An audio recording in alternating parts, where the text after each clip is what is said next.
O São Paulo iniciou na JP uma série de movimentos de transparência. Depois de 5 anos de mandato, e ele tinha prometido isso lá em 2020, 2021, o São Paulo começou a ter alguns movimentos de transparência e foi divulgado um boletim médico do André Silva, Rafael Tolói e de todos os jogadores que estão no DM do São Paulo. Eu vou colocar ele aqui na tela para a gente falar um pouquinho sobre isso. Boletim médico do dia 10/10, ontem, falando sobre os atletas. Caleri, Rian e André Silva, os três com lesão de joelho, dando mais detalhes, né, sobre o retorno. André Silva e Rafael Tolói, que são os atletas que estão mais próximos de retornar ao São Paulo Futebol Clube, retornar a um retorno aos gramados do São Paulo Futebol Clube. Além dos dois também, Rafael Tolói e Luan, que tem problemas musculares nesse início de mês de outubro, os atletas do São Paulo. Importante, né, JP? Uma mudança para falar a língua do torcedor, para o torcedor estar ciente de como está a recuperação dos seus atletas, mas essas medidas de transparência chegaram, no mínimo, atrasadas, né, JP? Não, bem atrasadas, né? Bem atrasadas. E eu acho que isso também reflete no que a diretoria e principalmente o presidente Júlio Casares vem sentindo em relação à arquibancada, porque o apoio que restava ao presidente, à administração do São Paulo, ele praticamente sumiu, né? Acho que o torcedor do São Paulo de fato entendeu os problemas do São Paulo, entendeu os culpados pela situação atual do São Paulo de todos esses últimos anos, né? Lógico que boa parte da torcida ainda vai talvez culpar mais o jogador, culpar mais técnico, culpar fulano, ciclano, mas acho que a maior parte, eu diria, Felipão, entendeu que o problema real do São Paulo está na parte interna do clube, na política do clube. E aí o presidente Júlio Casares, que é a figura principal da diretoria do São Paulo, a figura principal da gestão do São Paulo na atualidade, entendeu que realmente não tem mais esse apoio e o ano que vem tem eleição e tende a ser uma eleição muito conturbada, né? O Júlio Casares não pode concorrer à reeleição, vai ter que mandar um candidato, né? Lançar um candidato da situação, mas promete ser uma eleição acirrada e muito polêmica. Então, tem muitos rachas dentro do São Paulo e por conta disso o presidente também vai percebendo que ele vai ter que tentar recuperar de repente um apoio não só dos conselheiros, mas também dos sócios, dos torcedores no geral, né? E aí, cara, tenta fazer esse tipo de medida de repente para recuperar o apoio perdido, né? Mas a essa altura acho muito difícil, né? E acho que o torcedor vai até debochar dessa situação, até porque atrasou muito essa questão da transparência, né? A questão do boletim médico que chega aí 5 anos depois do prometido. Então, de fato, é uma tentativa desesperada, me parece, para recuperar o apoio, que não me parece que vai acontecer. Então, ano que vem, o São Paulo terá uma eleição conturbada, polêmica, e muitas coisas podem mudar no cenário do São Paulo Futebol Clube. Mas falando especificamente sobre o boletim médico, né? A gente observa que o André Silva não vai realmente fazer a cirurgia, né? Vai manter esse tratamento conservador. Eu, particularmente, acho um pouco arriscado, mas, claro, não sou médico, então não tenho uma palavra de autoridade nesse ponto. Eu falo pelas experiências que eu tive em relação ao futebol, né? De ver jogadores que tentaram os tratamentos conservadores e, às vezes, não deu muito certo, né? Não voltaram 100%.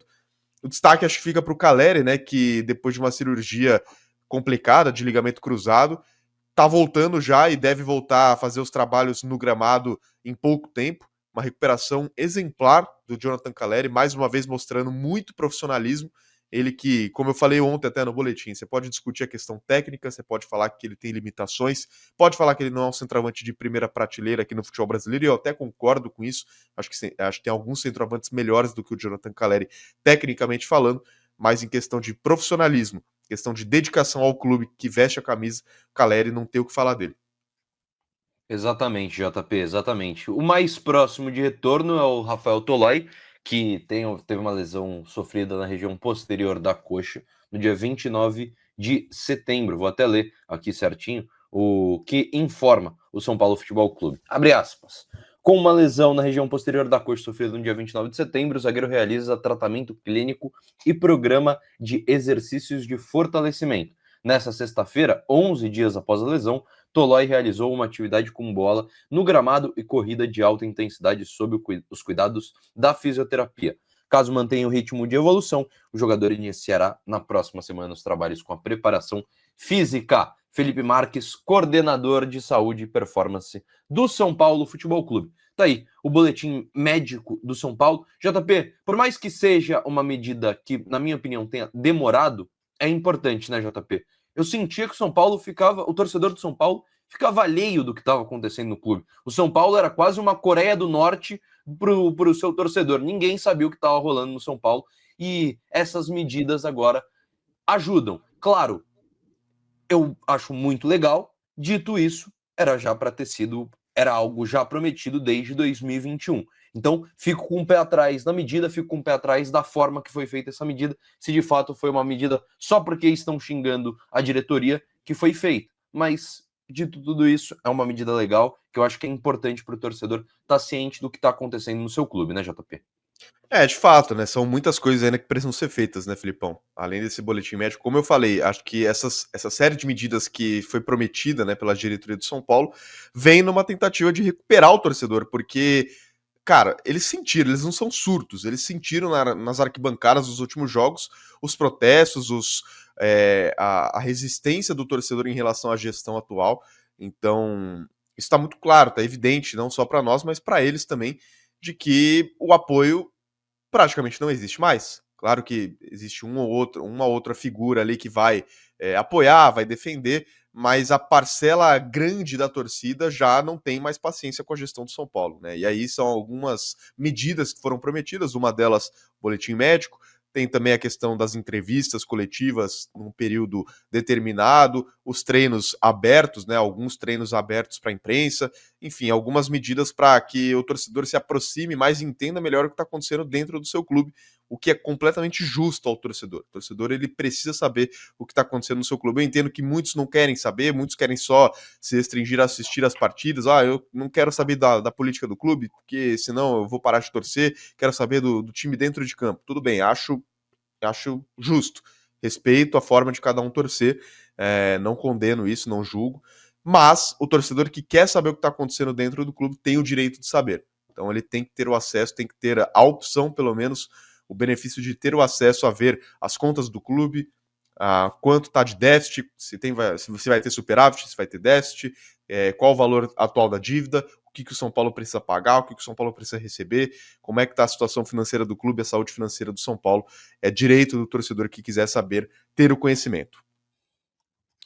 Exatamente, precisa saber, né, JP? É muito importante, cara. Eu entendo o torcedor. Meu pai muitas vezes fala que, cara, eu não quero saber da política do São Paulo para não me desapaixonar, mas é importante para também tomar cuidado, né, com o futuro do São Paulo. A gente já viu tantos times que se perderam politicamente falando, como o Cruzeiro, como o Botafogo, claro que hoje se reergueram por conta de uma SAF, mas a gente viu a situação que passou o Cruzeiro, que era um dos maiores clubes do Brasil, o maior clube de Minas Gerais, maior campeão da Copa do Brasil. Os caras ficaram 3 anos na segunda divisão.